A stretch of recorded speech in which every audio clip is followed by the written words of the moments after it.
doctor at MEPS actually told me I didn't have the body frame to be a Marine. And that just gave me the motivation to be more successful.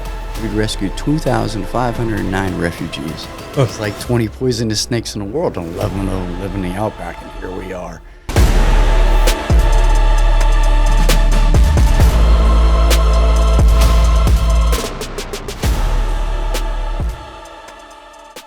Hey guys, so welcome to episode 7 of Called to Serve podcast. I am here with a very, very special guest, a guy who is very near and dear to my heart. I served under his command for many years. We have retired Sergeant First Class James Davis. Now, Sergeant First Class James Davis, he served for 29 years in the military, multiple branches, multiple combat deployments. He is a model soldier, if you will. I just got a lot of respect for this dude. I don't want to steal his thunder. I think that we should just jump straight into it. Welcome, Sergeant Davis.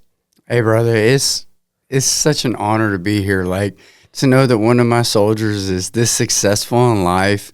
Like, I used to tell people I'm a successful person and I hang out with successful people. And like, heck yeah. This, when you told me, hey, I want you to be a guest on the show, I told my kids, my wife, and my friends, and they were like, are you kidding me? No way. And I was like, yo, we're going to do this. And I'm so happy for you. I'm so happy about your successes. And a lot of times people think it's about the guest, but it's not about me. It's about you. It's always been about the soldier. It's always been about my sergeants. Man, listen, I definitely appreciate it. I know it's all love because, you drove, 3.5 hours to come and show us some love? Man, I drove 5 hours from the Savannah area. 5 hours, man. That's love. Appreciate that. It's like a return on investment, right? You got to take care of your people. Your people are your greatest asset. If you don't take care of your people, they're not going to take care of you. If you take care of your people, when they come to work, they're going to work twice as hard for you. 100%. And you've definitely been that type of NCO that is always taking care of his Joes, of his soldiers, of his sergeants. You know what I mean? Like I said, I served under you for a while. And that's one thing I always admired about you is I was like, man, you know what? If somebody's not doing right by his soldiers, he's going to let you know. He doesn't care who you are, doesn't care what your rank is. Like, if you're jacked up and you're affecting his soldiers in a negative manner, he's going to let you know. So I never had to worry about, me not being taken care of, my Joes not being taken care of, as long as we were under your leadership. So I really thank you, and the part of your leadership has affected me and is the reason why I lead a certain way as well in my everyday life, my business life, just some of the conversations we've had, just some of the experiences that I've had, just like with you, has affected how I lead in my everyday life. So I just thank you so much. You have shown me what it is to both be assertive, but also compassionate. And I think a lot of times as a leader in a military setting, we can struggle with that. We can struggle with that balance of being too hard and maybe being too soft. You're exactly right. Like, there was times I was not right. There was times I was a little harsh. There was times I was a little funny. And then later on, you're like, okay, now I understand what he's getting at. But you're exactly right. Military leaders in today's corporation, whether you're a manager, a supervisor, a leader, a minute manager, you have to have empathy. You have to take care of your employees. Yeah. Because if you don't take care of your employees, they're not going to take care of you. Yeah. You're like 200% right. And you have to understand that, sometimes Big Sarge gets all the credit, but it's not me. Because I was nothing without my sergeants. I was nothing without my soldiers, without their duty performance. You know what I mean? Yeah. So, and we can get into that a little later on. 100%. But so thank you. I appreciate it. But no, it's my honor to be on the show. This is totally, for lack of better words, badass. Yeah, man. Appreciate that, bro. And you know what? Can you just give us a rundown of who you are, because this is about you today. This is about honoring you and, you know, your service and your sacrifice, your many sacrifices that you've made over nearly a 30-year military career. So I'll start out by this. So I grew up in Hollywood, Florida. I was born there, and I grew up in South Florida, and my parents didn't have a lot of money. And I joined the Marine Corps. You know, my dad told me, you're crazy. A lot of my friends told me I was crazy. The doctor at MEPS actually told me I didn't have the body frame to be a Marine. And that just gave me the motivation to be more successful. So I did 29 total years of active service, 13 in the active Marines, 3 years active Army. I took a transition. From there, you know, went to the Georgia Guard. And after 12 years of being in the Guard, they're like, yo, Sarge, you got so much time. I went back on active duty for another year and retired. But let me just go back and go chronological order. So I had goals. One, obviously, graduate Marine Corps boot camp. Yeah. Did that. 2, graduate MP school. Did that. Let's and go. that was important to me because my grandfather, he was a MP in the Army during World War II, at the end of World War II. And my grandfather retired in the mid-'80s from Fort Lauderdale Police Department. He started in 1955. I can see pictures of him in historical photos. Wow. It's pretty cool. You know, when I was on recruiting duty for the Marine Corps, I saw this old guy, and he was a little older. And I says, hey, do you ever know so-and-so? And he goes, yes, sir. I said, I'm his grandson. Yes, sir. What do you need, sir? Anything you need. So I also wanted to pick up corporal, and I had fun in my first enlistment. But the most important thing is I was doing something important. A lot you never knew this, and you're going to learn a lot about me that you didn't know today. But my first military deployment, I crossed the equator at 0 degrees longitude, 0 degrees latitude. I'm not just a shellback, I'm a golden shellback.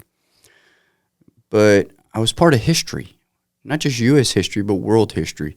We'd rescued 2,509 refugees. Wow. From Freetown, Sierra Leone, and took them to Conakry, New Guinea. And yeah, I got my Humanitarian Service Medal, big deal. But to know that I helped somebody in a foreign country and I made an impact on society, on the world, like, that was the greatest feeling ever. So yeah, I did that, you know, my first tour, and then moved on to Cherry Point, ran the desk, ran the animal shelter. And then I went on recruiting duty, and shortly after I retired, I had the honor of going up to Camp Lejeune and seeing one of my Marines I enlisted. I saw his best friend, who I also enlisted, did 4 years. But this Mass Sergeant retired after 20 years. And to be there from the beginning to the start, it's called service after the sale, right? So many times you meet somebody, you're there with them, but then the relationship or the bond or whatever fades away. At what point do we continue to take care of people? At what point do we affect change? At what point do we move forward? And to see this young man retire from the Marine Corps, believe in everything that I had. But the best part was his parents had this sign for him. He was 17. And I told him, I was like, hey, bro, Paul, don't tell mom and dad I'm coming. And when his mom and dad saw me and gave me a hug, that was like the greatest feeling in the world. And then I hang out with one of my buddies in my first duty station. So after recruiting duty, I went to Japan. That's where I met a young lady that's in charge of a podcast right now. So like my whole military career has been about like, it's been like deja vu. Like she runs Gary Sinise's Foundation podcast. Now I'm a guest on your podcast. Like, let's go. Like I've said it before, but that is so badass. Like it's so awesome to be here and be in this studio with you and around your staff and things like that. You have no idea that it's like my very last unit, the colonel told me, he says, over 29 years, Big Sarge, you have affected so many people over that 30-year career. And they've taken a piece of knowledge off your knowledge tree and carried it with you, whether it be in their civilian job, in their personal life, in their military career. And You don't know how many people you have affected. And there's been so many people in life that I have seen afterwards. So that was very important to me, you know. And then unfortunately, my call to service was I did it for me, but it gave me a sense of pride. But at the same time, I'm a very resilient person. You know, the Army teaches resiliency, and a lot of soldiers don't pay attention to it. I'm not an egg. Throw it on the ground, it cracks. I'm a tennis ball. I bounce back. Let's go. And the example of that was, one, after my time in the Marine Corps, I joined the Army. And the reason I converted is I met service limitations. So I left with 7 years, 8 months time and grade as a sergeant. Come in the Army, I was still a sergeant day one. So I lost on my seniority. Next thing you know, 8 weeks, I'm in Afghanistan. Personal reasons, I transitioned to the Georgia Guard. Love the Georgia Guard. It's a family. You know, it was such a great experience. I did more for the state of Georgia and our country being a National Guardsman than I could have ever possibly fathomed. But the problem was there were no sergeant spots available for me. So I came in the Guard as a specialist. Had to earn my sergeant stripes back. Eventually, you know, I got to the point where I turned down Mass Sergeant to go back on active duty to retire. What you don't know, and I probably never told you, is there was one time I was at the one unit in Monroe, and you were down in down in Stewart, and I got asked by the readiness NCO, would I trade units? And I remember your name. And I said, no, I'm the only E5 squad leader here. I didn't know you at the time, and I didn't want to lose that position, and that's why you never got to switch units and be in Atlanta. It's because of me, because I was selfish. I'm just going to let you know right now. I was a little selfish.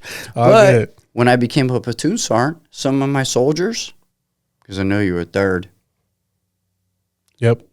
You were their first team leader. Yep. So it's like that revolving door has come around. Have I done 2 years in Afghanistan? Yes. Some good, some bad, mixed emotions. And honestly, the Lord brought me home my first tour. But something that's probably kind of motivation is I never gave up. I always did activations. I always went on things. I knew that I would get to that point where they would say, hey, you have to go back on active duty and retire. So one thing I want to let you know is if you're teaching people, if you're coaching people, if you're guiding people, if you're training people, if you're mentoring people, you're leading them. Teach, coach, train, guide, mentor, lead. Facts. Like, it's that simple, you know? And then before I retired, my oldest son is a Navy nuclear program, doing outstanding. He graduated boot camp the same day I did, just almost 30 years later. And I remember they moved me from one forward operating station to another, and there's a former Marine that we graduated Marine boot camp together, but we're in the Guard. And he was like, no way. And I was like, yes, sir. And it's just that bond, you know, that you can't break. So it's like you may have a future guest on your show. I got Maverick because I'm shorter. That's Goose. That's my best friend. I'll do anything for him. You know, they always talk about battle buddies, right? What are you going to do? How are you going to help somebody? But a lot of times when service ends, that bond ends. Well, no, it doesn't. You're a soldier for life. No, like, you're a soldier for life. Do anything for it. I'll drive 5 hours to come meet you, hang out. Do whatever. Hey, you want to grab the bite to eat? That's what's up. Hey, next time you're down south and you see me, hey, let's hang out. Because we need that. Because people need that. Because people are your greatest assets. It's about taking care of people because that's us. That's society. That's our life.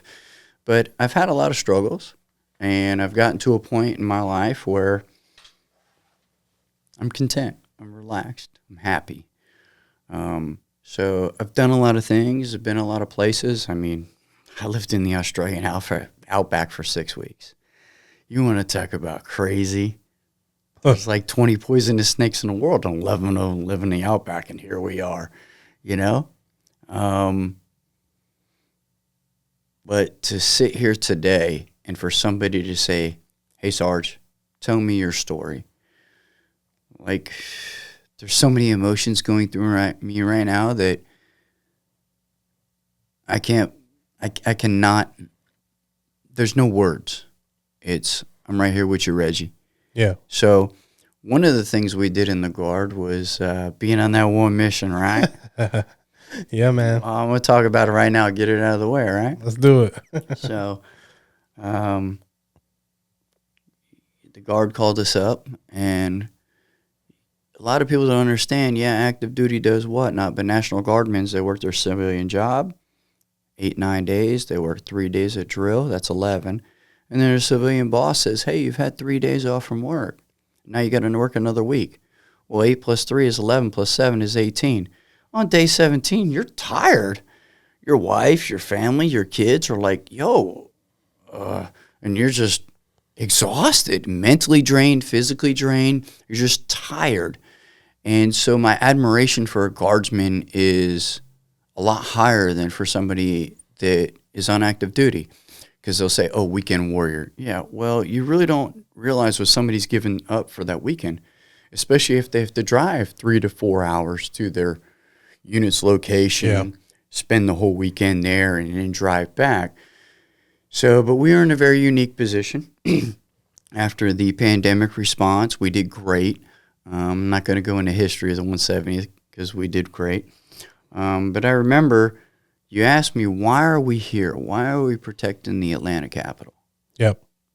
And I knew what the battalion brigade and the regiment told me, but I didn't know the exact answers. So the best part about that mission was I reported to nobody in uniform, in the military uniform. Nobody. I reported to the Georgia State Patrol. So as a sergeant first class, I have full control, and it was really nervous. I wrote the DA6, I wrote our schedule, I worked with everybody, and you remember that times we was taking care of the things the governor had asked and the state had asked us to do for like 6 months. Yeah. And your soldiers are like, hey, Sarge, why am I doing this? This is meaningless. And it says, there's a reason you're doing this. Because you're taking care of the citizens of Georgia. You're taking care of things. That's what's going on. Without getting into specifics, it would be like 30 days later, and we'd have to move out of our rooms and pack up our stuff. And we're like, do we work tomorrow? Do we not work tomorrow?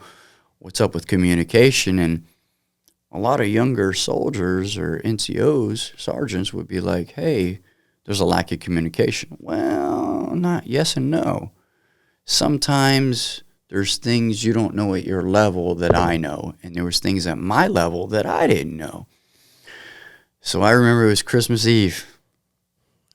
We were at Christmas Eve. Remember that? Yeah, man. That was a good day. Yep. And Chief of Staff brought us a 7-layer cake.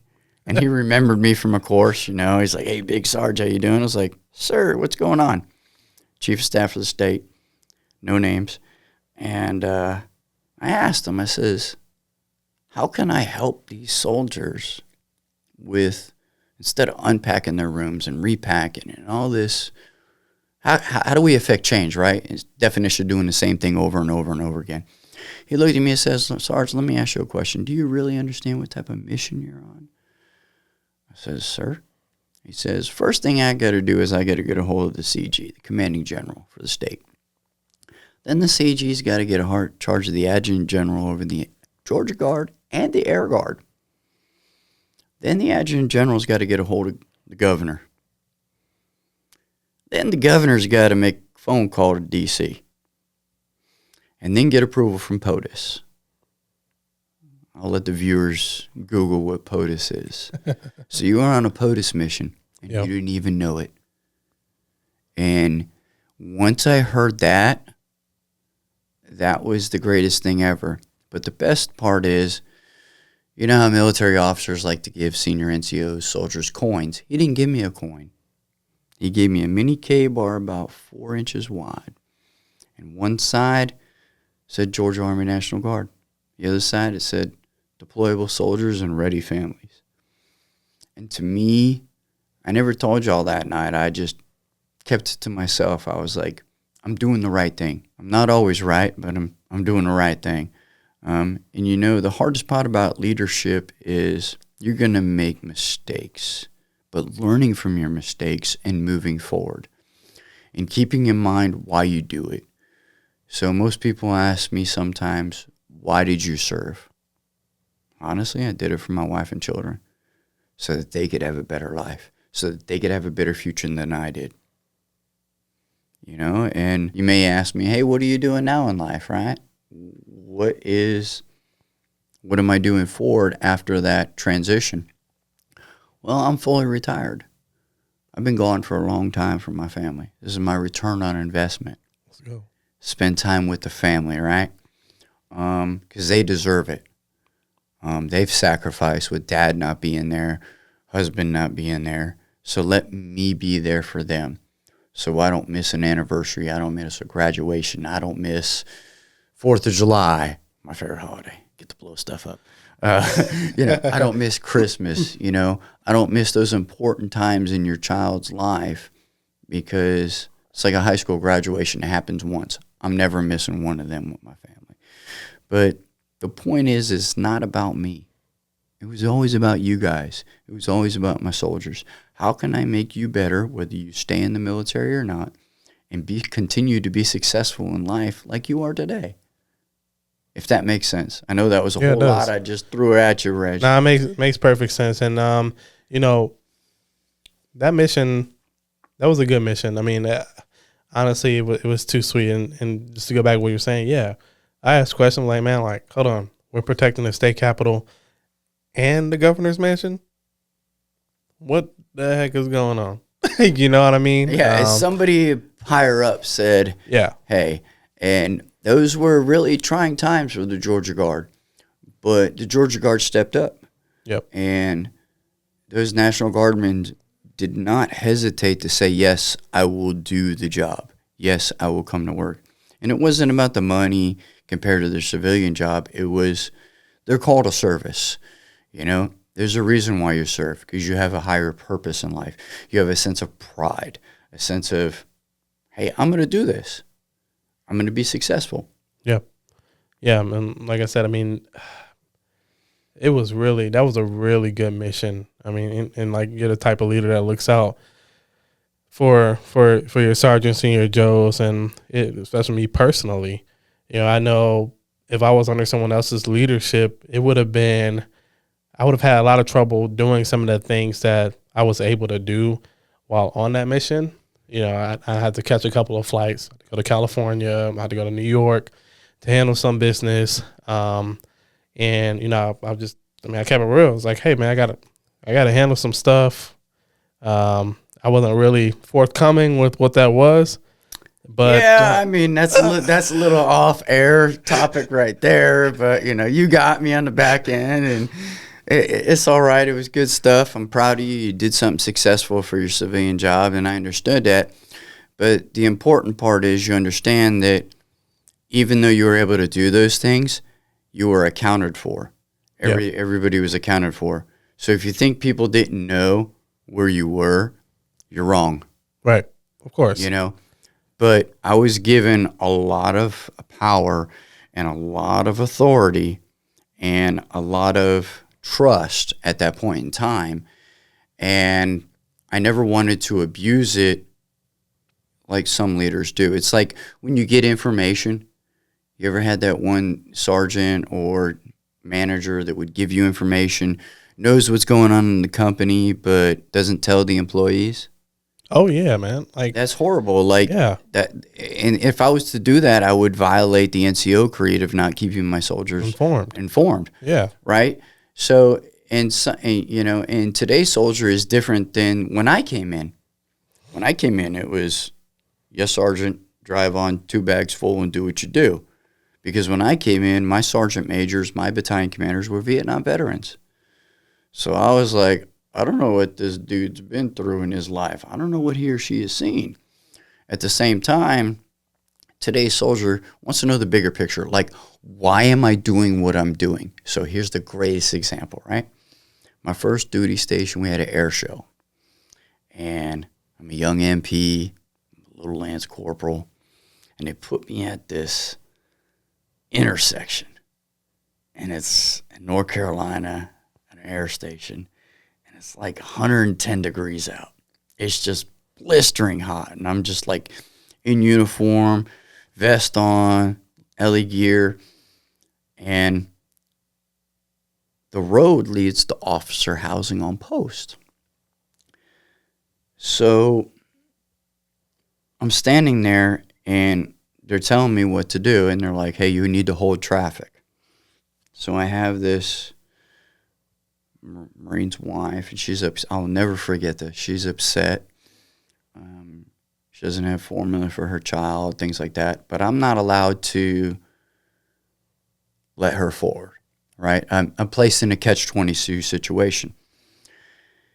And I was like, ma'am, I'm sorry you don't have any water out here. There's shade in the trees. Turn off your vehicle. Don't waste your gas, or turn your vehicle on. Keep the AC on, whatever you need to do. But I'm not allowed to let you go forward. And I'm a young troop. I don't know why. And next thing you know, here comes the installation commander, the colonel. So, swing, I salute, I report my post, the whole 9 Marine thing, And how's everything going, Lance Corporal? And I'm like, well, sir, I got these people out here for 3 hours. I need some water.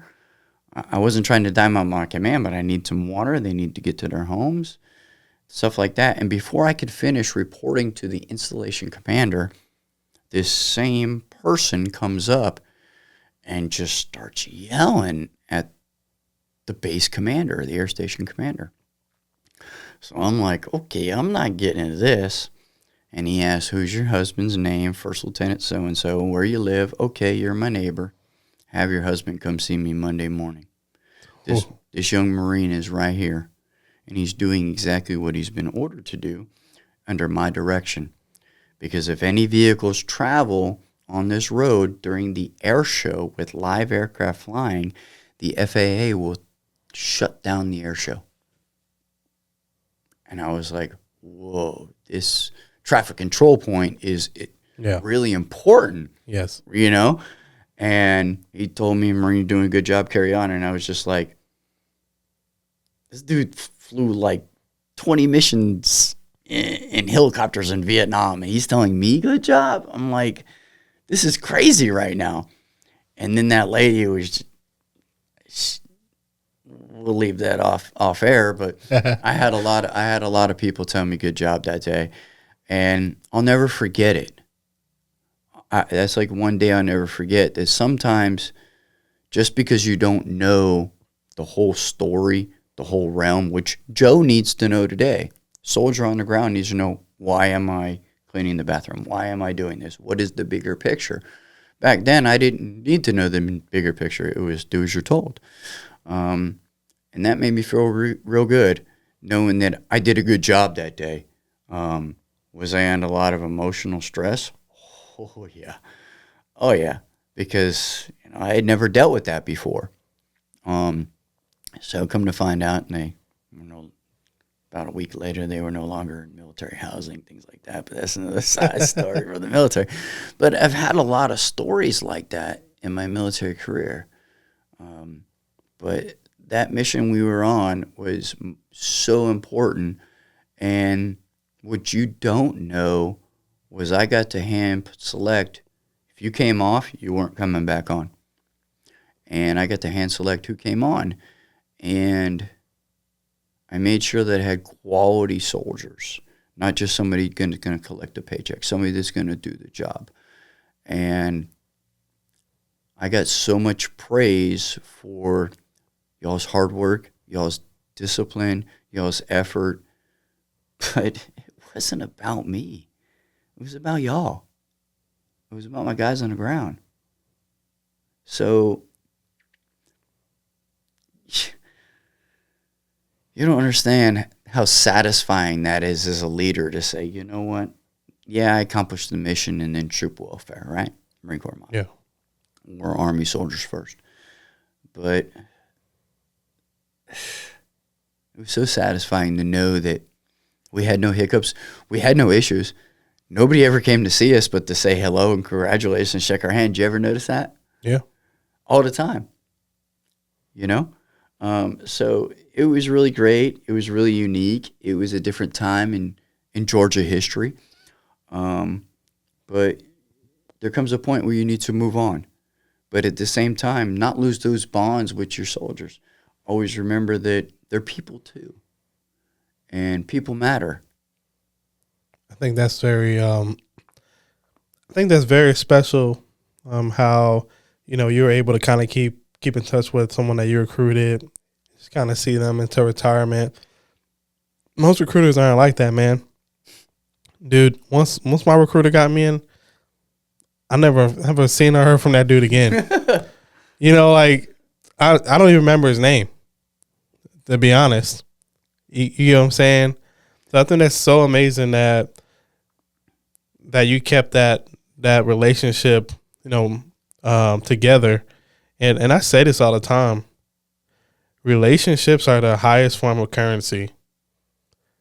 They're the most valuable form of currency. So that wasn't the best one. The best one, and we still talk today, one of my female Marines I recruited. The first female I had join the Marines. She, we talked. I was kind of iffy. Puerto Rican young lady. And she wanted to do it. I said, okay, let's go for it. Had some issues at MIPS. We fixed them. Goes to boot camp. Shows up, hurts one of her shin splints in one of her legs. This young lady has spent 2 months in medical rehabilitation platoon. Then spent 2 months in her platoon as the platoon guide on. And Marine Corps boot camp, that's really important. Then in her other leg got a shin splint. Spent another 2 months in medical rehabilitation and came home after 6 months. Was very scared to talk to me. And all I wanted to do was tell her I was proud of her. She knows who she is. And later on, at the end of my tour, she ended up going back to boot camp and making it. She did her 4 years. She retired. She's very successful in today's society. She has a great job. Her brother was a Marine too. She got to take a picture with her brother and stuff, and both in uniform. But the service after the sale, when I left and went to Japan, I wrote her a letter while she was in boot camp again for the second time. I'm Sargento Gringo, by the way, in Espanol. And in Spanglish, whatever you want to call it. But that's family, Yeah. And I'm so proud of that person, because that is adversity. That is never giving up. That is never accepting defeat. And when you have goals in life and there's things you want to do, there's going to be people that are going to tell you, no, you can't do it. No, you don't have the physical attributes. No, you're not smart enough to do it. Psst, who are you? No, I'm going to do this. I am a successful person and I hang out with successful people. And I'm going to be successful. Who are you to tell me what I can and cannot do? We talk about, call to serve, but it all comes from within. 100%. Right? So, this might be kind of bad. Well, not really, kind of funny. But most people are like, the glass is half full.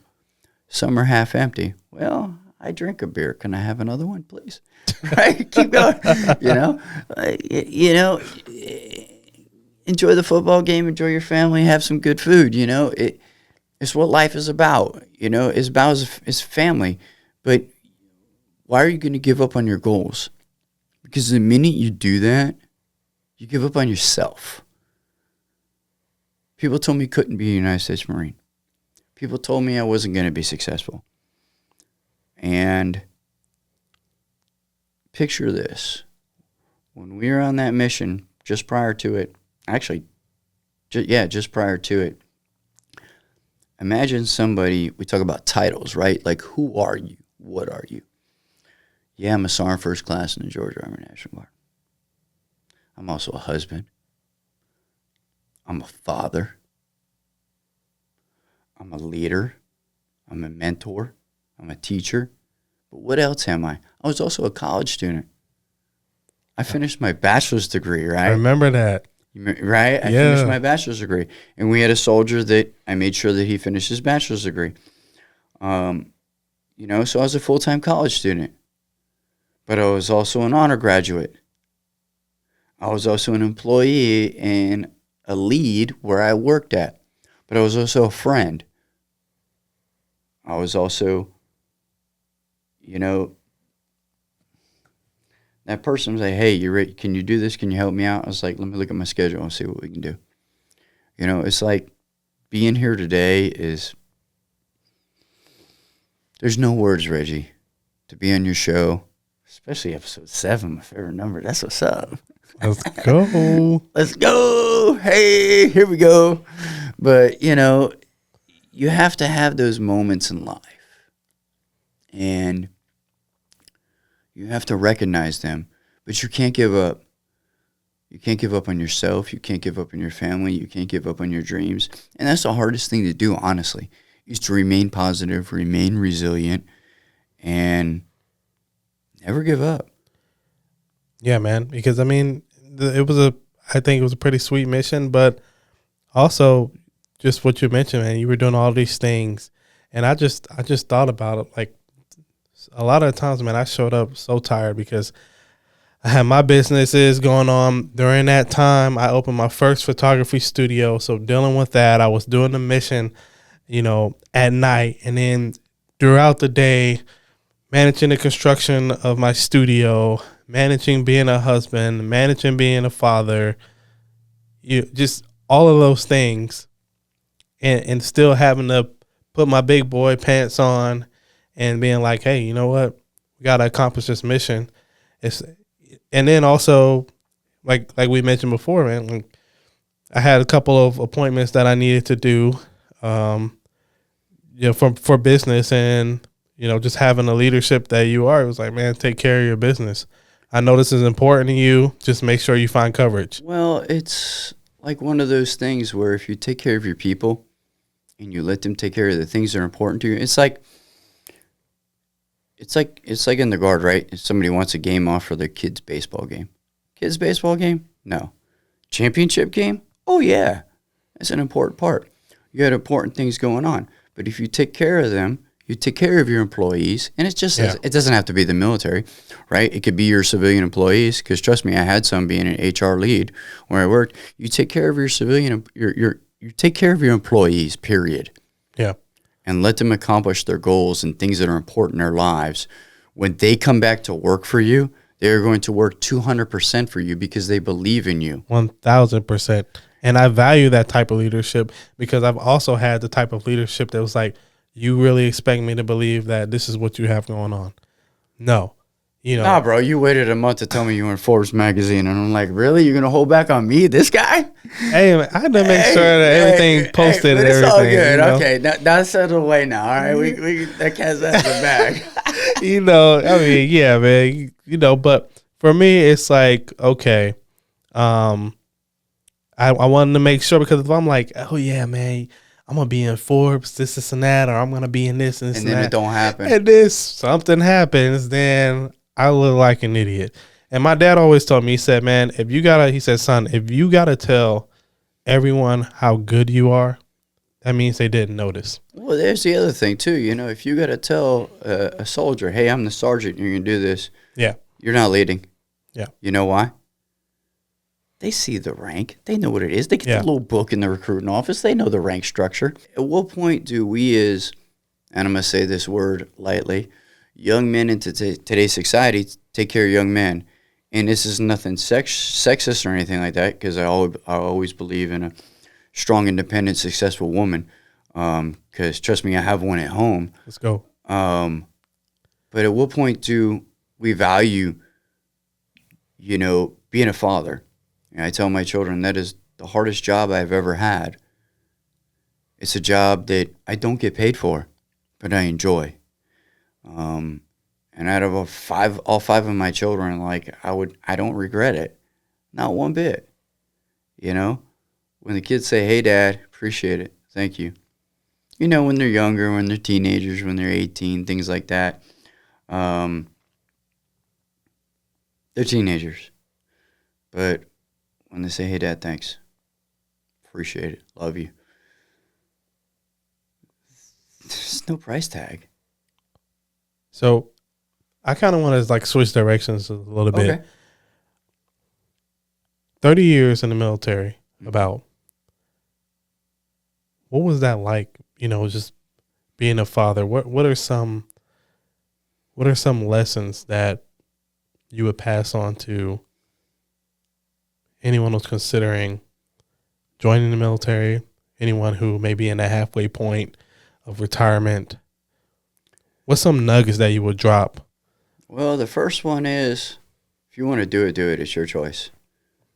Right? Interesting. It comes with sacrifices. Yeah. So I looked at it this way.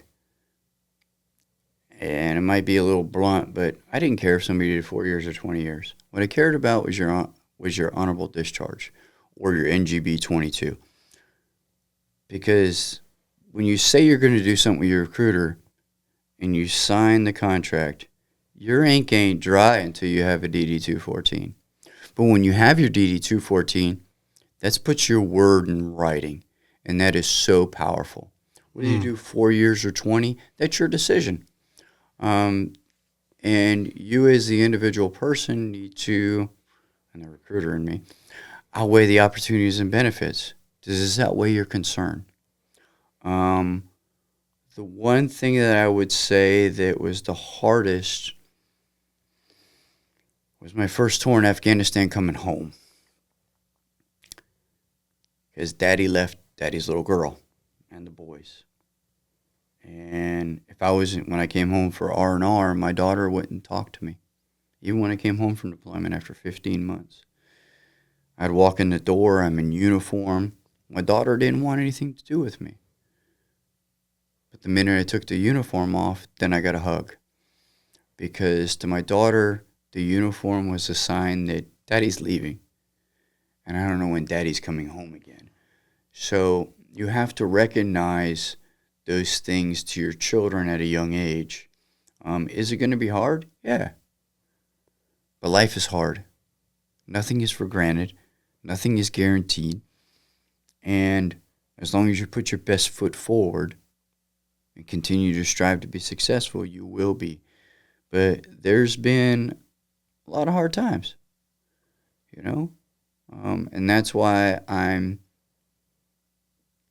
content with being fully retired and my current VA disability, because it's my return on investment. I get time with my family now. Time I didn't have back then. Can it work? Sure. Do I want to? Personally, I'm enjoying life. You know, at what point do you get to enjoy life? You know, I know you almost didn't recognize me when you first see me in long hair. Got the old beard going on. Don't have to shave no more. But it takes a toll on you as a father.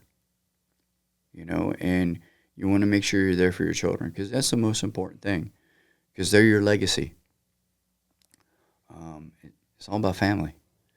And this is going to sound like so cheesy and so basic, but as long as the bills are paid, I got a roof over my head, and I got food in my stomach, which, by the way, my wife is a great cook.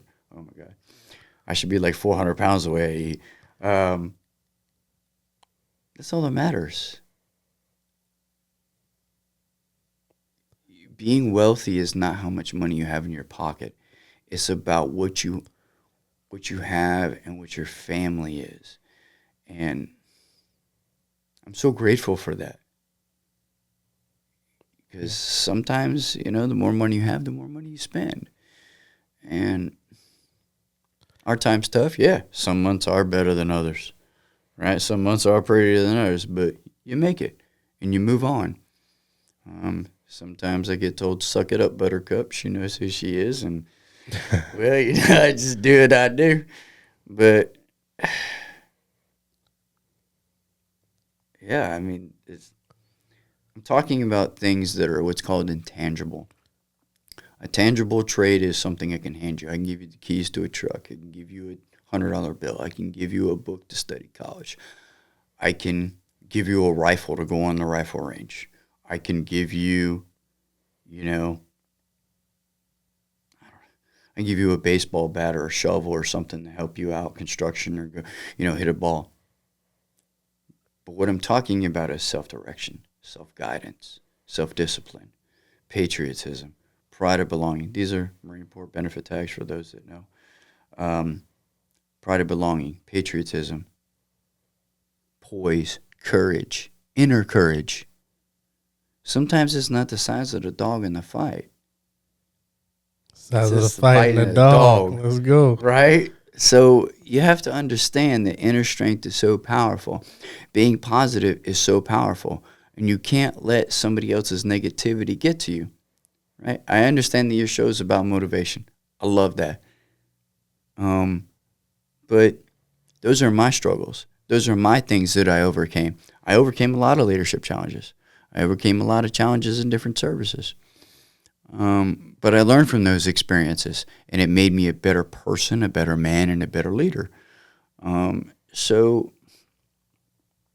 just, yeah. I know. Sometimes I go off on a little bit of a tangent, bro.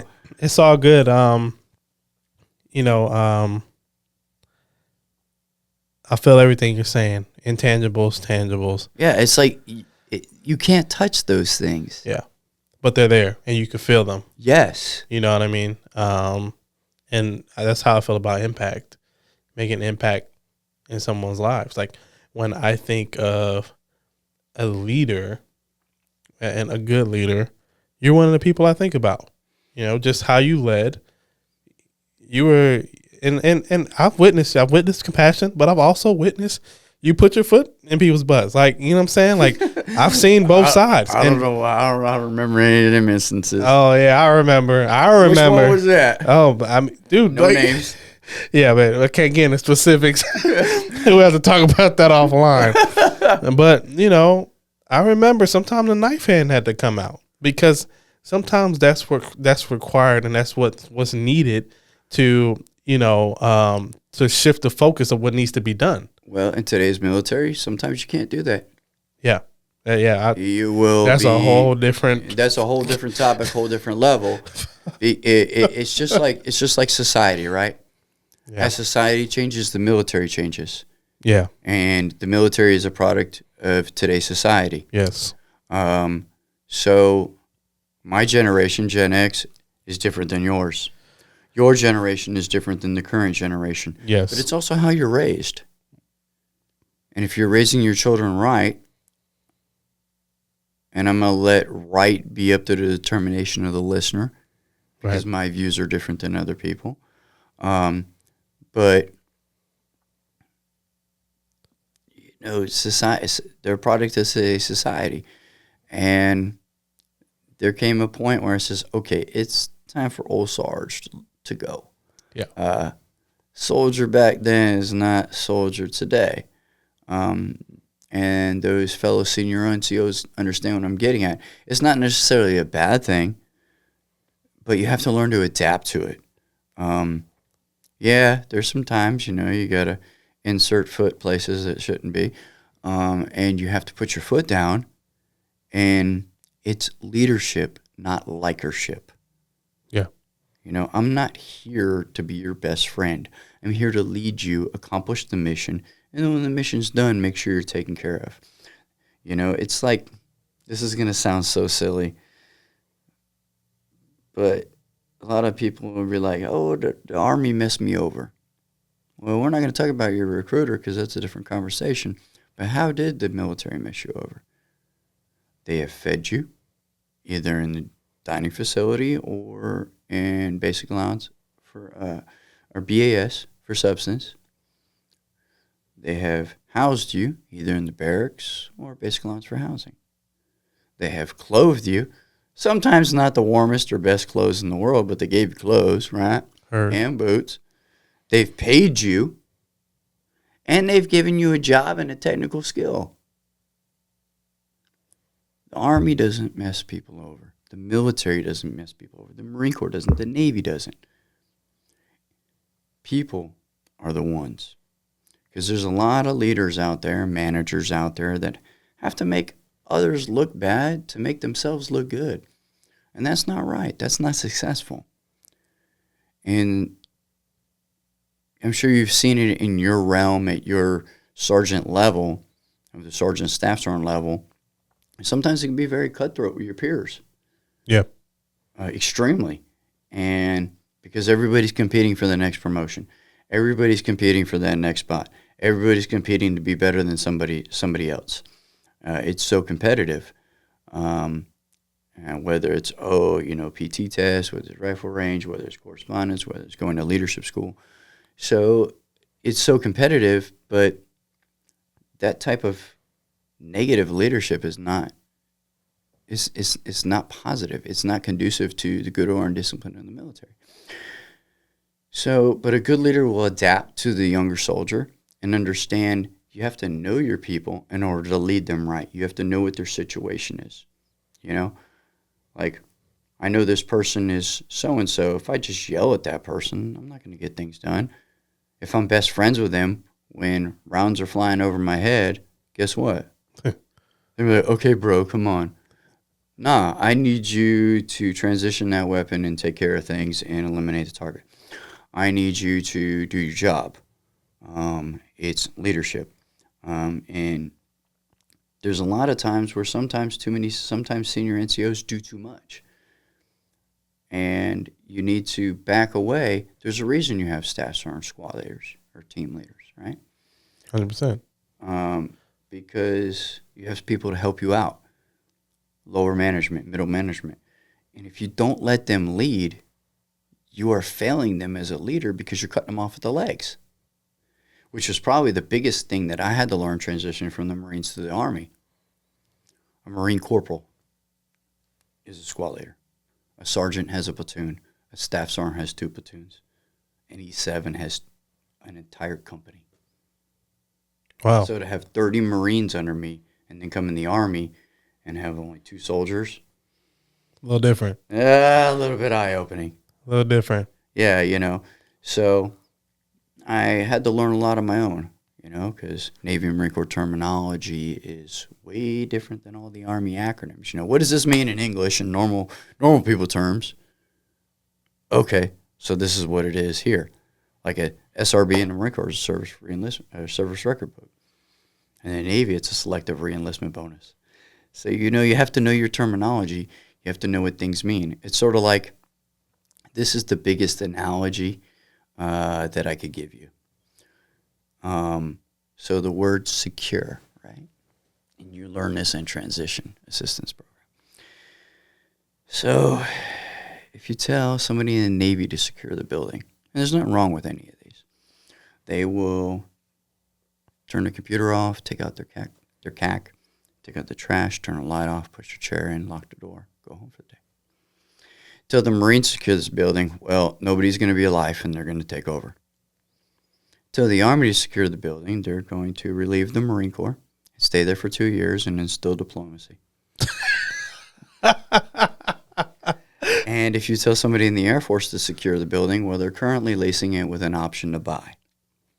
So it depends on wording and terminology. So that's something else that we as leaders, managers, mentors, people in today's society, teachers, need to know. You need to know your target audience.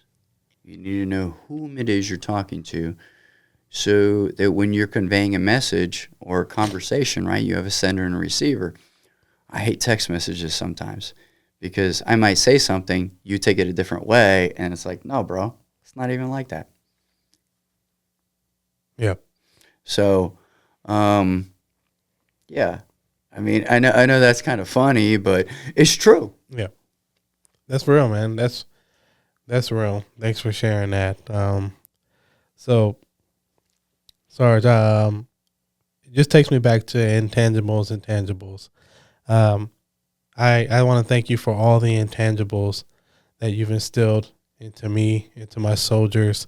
Right, but I do have something that is tangible that I want to give to you.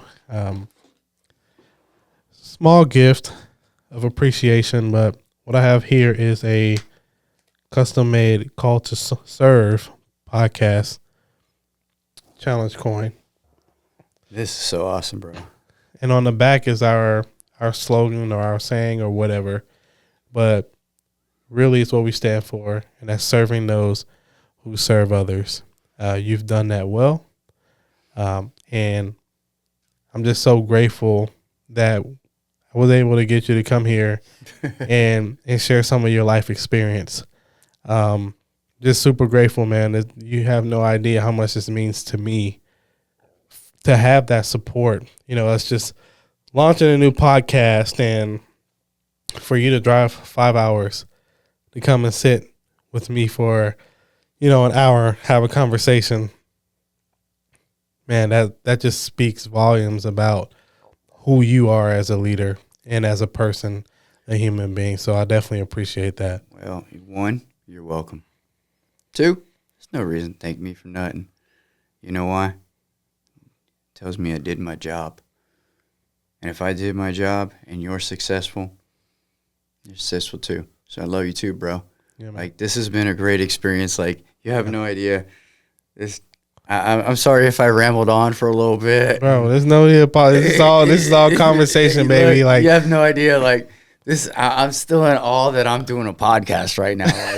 Like I told one of my friends, he's like, "No way, get out of here. Let's go. Let's go." Exactly. And I was like, "Yeah, it's gonna happen."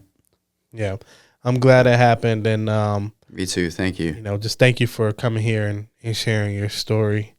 And like I said, I look forward to definitely seeing you next time. We're gonna spend some time after the podcast and catch up. Maybe we have to do a follow-up podcast. Absolutely. Like Absolutely. Most important thing is I'm so proud of you, Reggie, and your family. Appreciate it, brother. Yes, sir. Till next time. Till next time.